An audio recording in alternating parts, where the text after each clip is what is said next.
నమస్తే. శ్రీ గురుభ్యో నమః. శ్రీమాత్రే నమః. ఆదిత్యాయ చ సోమాయ మంగళాయ బుధాయ గురు శుక్ర శనిభ్యే రాహవే కేతవే నమః. ముఖ్యంగా ఆగస్టు మాసంలోని మొదటి పక్షపు గ్రహస్థితి ఎలా ఉంది అని కనుక మనం చూసినట్టయితే మొదటి పక్షంలో మనకి కుజుడు దాదాపు వృషభంలో ఉంటాడు, బుధుడు మిథునంలో ఉండి మొదటి పక్షంలోనే మరి తదుపరి రాశి అయినటువంటి కర్కాటకంలోకి మారడం కనిపిస్తుంది. తర్వాత గురువు రవి మొదటి పక్షంలో ఇద్దరు కూడా కర్కాటక రాశిలో ఉంటారు. సింహరాశిలో కేతువు అలాగే శుక్రుడు ఈ ఇద్దరు మొదటి పక్షంలో ఉండి 2వ తారీఖు మార్పు కనిపిస్తుంది. ఇక తదుపరి రాహువు మనకు కుంభంలో కనిపిస్తాడు, మీనంలో శని. ఇది మనకు మొదటి పక్షంలో కనిపించేటువంటి గ్రహాల యొక్క ఉపస్థితి. 2026 ఆగస్టు గోచార ఫలితాల్లోకి వెళ్ళినట్టయితే ముందుగా గోచార ఫలితాలు తెలుసుకునేటప్పుడు చంద్ర గ్రహ స్థితిని బట్టి చెప్పేటువంటి స్థితి కనుక ఇది మన రాశి నుండి చూసేటువంటిది. అందులో భాగంగా మరి ప్రతి నెలలో చెప్పుకున్న ఈ గోచార ఫలితాలు దాదాపు కోటాను కోట్లలో మనకి జన్మజాతకంలో ఉన్నటువంటి కుండలికి దీనికి ఉండేటువంటి వ్యత్యాసం అయితే ఉంటుంది. కానీ వచ్చేటువంటి మారేటువంటి గ్రహాల యొక్క యుతి, దృష్టి, వీటిని బట్టి వక్రగతి, వీటిని బట్టి కొన్ని మార్పులు అయితే ఉంటాయి.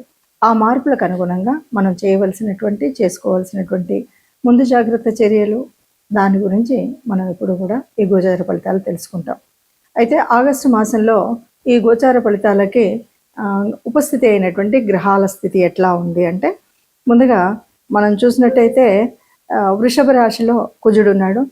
బుధుడు మనకి మిథునంలో ఉండి 6వ తారీఖు కర్కాటకంలోకి వెళ్తాడు.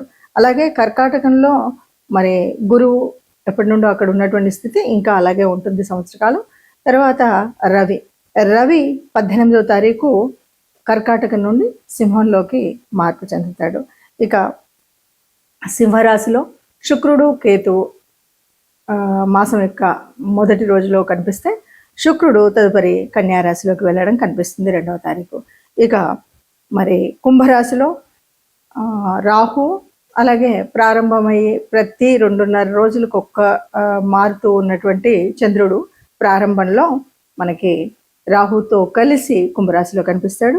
ఇక మీనంలో శని వక్రించినటువంటి స్థితి, ఇది అందరికీ తెలిసినటువంటిది. మరి ఇలాంటి గ్రహస్థితి ఉన్నప్పుడు ఏ రాశుల వారికి అంటే 12 రాశుల వారికి ఒక్కొక్కరికి ఏ రకంగా ఉంటుంది అన్నది తెలుసుకుందాం. తదుపరి రాశి మకర రాశి. మకర రాశి వారికి మిశ్రమ ప్రయోజనాలు ఉంటాయి. ఒకటి. రెండవది, కుటుంబంలో సమిష్టి ప్రయత్నాలు అయితేనే ఫలిస్తాయి. అందుకని మనం ఒక్కరమే పనిచేస్తేనో ఒక్కరమే ఏదో అన్నీ అనుకుంటేనో అయ్యేటువంటిది కాదు. అందరికి అనుకూలత ఉన్నప్పుడే అవుతాయి కాబట్టి ఆ సమిష్టికి దొరికేటువంటిది ఉంది. ఇక ఆరోగ్య విషయానికి వస్తే మాత్రం సామాన్యంగా ఉంటుంది. కానీ అయినా సరే కొద్దిగా శ్రద్ధ తీసుకోవాల్సినటువంటి సమయం అయితే ఇది. అలాగే బంధు మిత్రు వర్గాలు అందరూ ఎవరైతే ఉన్నారో వాళ్ళంతా కూడా కొంత ప్రోత్సాహాన్ని ఇచ్చేటువంటి వాళ్ళు ఉంటారు, చక్కటి కార్యక్రమాల్లో పాల్గొంటారు. 17న రవి అష్టమ రాశిని పొందడం వల్ల కొద్దిగా అధికారులతో, పెద్దలతో, అలాగే ఇంకా మన ఎవరైనా సలహాలు ఇచ్చే వాళ్ళు ఉన్నట్టయితే వాళ్ళతో సమన్వయం పొందడం అనేటువంటిది తప్పకుండా చేయాలి. మనం మొదటి పక్షంలో ఏదన్నా అగ్రిమెంట్స్, ఏమన్నా డబ్బులు ఇచ్చి పుచ్చుకోవడాలు ఇలాంటివి ఉంటే మొదటి పక్షంలో చేసుకుంటే మంచిది. 2వ పక్షంలో వాటికి అంత అనుకూలితమైనటువంటి సమయం లేదు కనుక 2వ పక్షంలో వీటన్నింటికి దూరంగా ఉండి మౌనంగా మన పనులు మనం చేసుకుంటే మంచిది. ఇది మనం చేయవలసింది. ఏదేమన్నా సరే పూర్తిగా అనుకూలత లేదు, పూర్తిగా వ్యతిరేకత లేదు. మనం ఈ వ్యతిరేకతను ఆనుకూల్యత చేసుకోవాలంటే చెప్పబోయే పరిహారం చేసుకుంటూ ముందుకు సాగితే బాగుంటుందని చెప్పచ్చు. ఇప్పటి వరకు మీరు గ్రహించినటువంటి వాటిల్లో దాదాపుగా గ్రహాల యొక్క స్థితే కాకుండా మాసం యొక్క ప్రత్యేకత కనుక తీసుకున్నట్టయితే దాదాపు శ్రావణ మాసంలోనే మనకి ఆగస్టు మాసం అంతా కనిపిస్తుంది. శ్రావణ మాసం అనగానే శ్రావణంలో ఉండేటువంటి పూజలు, వ్రతాలు ఒకవైపు, అంతేకాకుండా స్వాతంత్ర దినోత్సవం అనేటువంటి పండుగ కూడా మనకి ఇందులోనే కనిపిస్తుంది.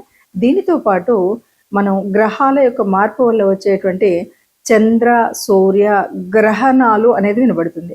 నిజానికి ఈ 2 గ్రహణాలలో అమావాస్య, పౌర్ణమి రోజు వచ్చేటువంటి 2 గ్రహణాలు కూడా మన దేశంలో జరగవు కనుక, మన దేశంలో కనిపించవు కనుక వీటి గురించి అంత ప్రాధాన్యత ఇవ్వడం కానీ, వాటిని గ్రహణ నియమాలను పాటించడం కానీ చేయనవసరం లేదు అని చెప్పొచ్చు.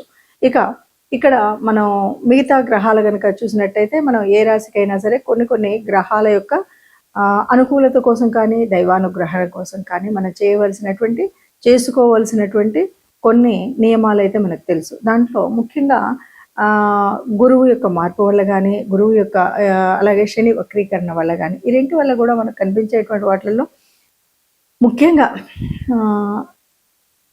శనివారం శని దోషం అనగానే మనం చేయవలసినటువంటి లక్షణాల్లో, అంటే ఇది అర్ధాష్టమ శని అవ్వచ్చు, లేదా శని మనకి ఏళ్ళనాటి శని ఉన్నటువంటి వాళ్ళు కావచ్చు, శని యొక్క దృష్టి ఉన్నటువంటి వాళ్ళు కావచ్చు, ఎవరైనా సరే మనము 4వ తరగతికి చెందినటువంటి కార్మికులు ముఖ్యంగా వారికి మనం ఆహారం ఏదైనా పంచిపెట్టగలిగిన, లేదా గోశాలకు వెళ్ళి గోశాలలో గోగ్రాసం ఇచ్చిన, లేదు వృద్ధులు పెద్దలు ఎవరికైనా సేవ చేయగలిగిన, వీటి వల్ల ఆ గ్రహం శని గ్రహం వల్ల వచ్చేటువంటి దోష నివారణ మనం చేసుకోవచ్చు.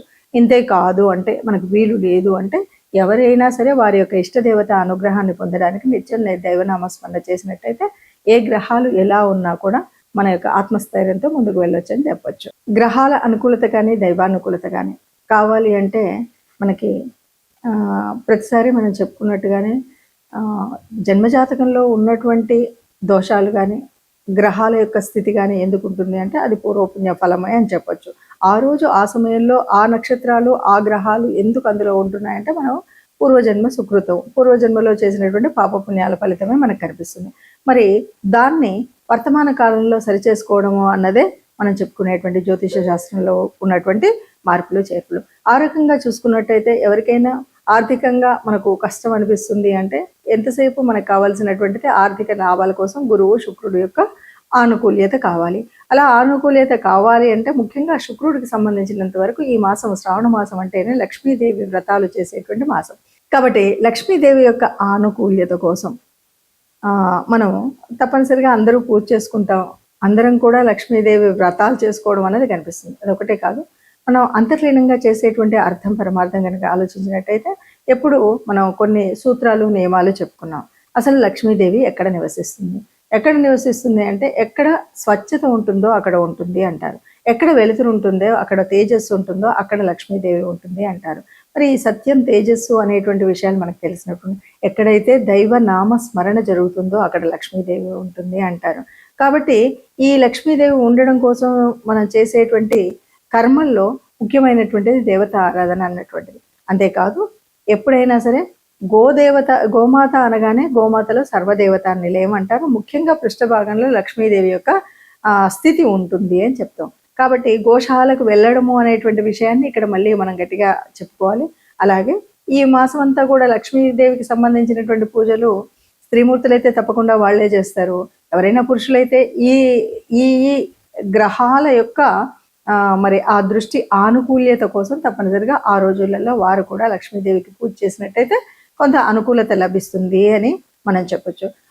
ఏదేమన్నా సరే లక్ష్మీదేవి అనగానే అది చాంచల్యం కలిగినటువంటిది అందరికి తెలుసు. లక్ష్మి స్థిరంగా ఒక చోట ఉండదు, కానీ స్థిరంగా ఉండాలి అంటే తప్పనిసరిగా చేయవలసినటువంటి నియమాలు ఇంతకుముందే మనం చాలాసార్లు చెప్పుకున్నాం. అయినప్పటికీ కూడా లక్ష్మీదేవి మన దగ్గర ఉండాలంటే ఎప్పుడు కూడా ఆనందంగా, స్వచ్ఛంగా, సత్యంతో, గాలి వెలుతురు అన్నీ సరిగ్గా ఉండేలాగా ఉండడం, ఏదైనా అపశృతులు రాకుండా చూసుకోవడం అనేటువంటి మాటలు మనం ఎప్పుడు చెప్పుకుంటాం. ఆ విధంగా మనం ప్రవర్తించినట్టయితే, అలాగే సహాయం అనేది ముఖ్యంగా ఎవరైతే బాగా ఉన్న వాళ్ళకి సహాయం చేయడం అని కాదు, ఎవరైతే